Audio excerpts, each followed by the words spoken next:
قهوة العصر، أروع وصفة تحضريها لقهوة العصر هي الطورنو أو حلوة الطابع، خفيفة الظريف. في 2 دقايق نروحو نشوفو طريقة التحضير. بسم الله والصلاة والسلام على رسول الله. نحط 4 حبات بيض، رشة ملح، كاس سكر، ونبدأ نخلط في المقادير مع بعض بالمضرب اليدوي، وتقدري تستعملي اليد تاعك تنجح الوصفة عادي، بلا باتور لا ميكسر. نزيدو كاس زيت ونواصل الخلط حتى تنسجم معانا كل المقادير. هنا نبداو نزيدو في الفارينة، نحط شوية فارينة ونجيب الخميرة الكيميائية. عدد الخميرة الكيميائية يكون على حساب عدد البيض. إلا درت 4 بيض 2 خميرة كيميائية، 6 بيض 3 خميرة كيميائية.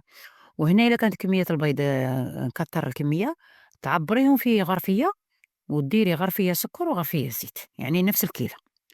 نبداو نزيدو في الفارينة وحتى تتلم منا العجينة وتكون طرية، يعني تتلصق، ما نخليها ما نشفهاش بزاف. ننظفو سطح العمل، نرشو شوية فارينة ونبداو نحلو العجينة تاعنا. وهنا نكونو سخنا الفرن، نشعلوه يسخن من قبل، خلوه يسخن على 180 درجة. نحلو العجينة تاعنا ونرشوها بشوية فارينة إلا كانت تلصق، حنا باش الطابع تاعنا ما يتلصقناش. ونبدا نطبع، نستعمل الطابع اللي بغيت، نجمة ولا قلب ولا أي وردة أي حاجة. أنا استعملت هذا الدائري، هذا الطابع الدائري، وتكون غليظة شوية، يعني السمك أكتر من 1 سنتيمتر. نطبعها كامل الكمية ونستفها في الصينية تاعي. ومن بعد نجيبو صفار بيض، نحط لها شوية قهوة كحلة ونبدا ندهن في السطح تاع الطورن.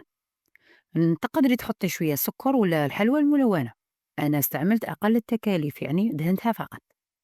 ندخلها للفرن مدة ربع ساعة، 20 دقيقة. كي تتشقق لي وتنتفخ، نشعل لها من الفوق حتى تتحمر، نخرجها.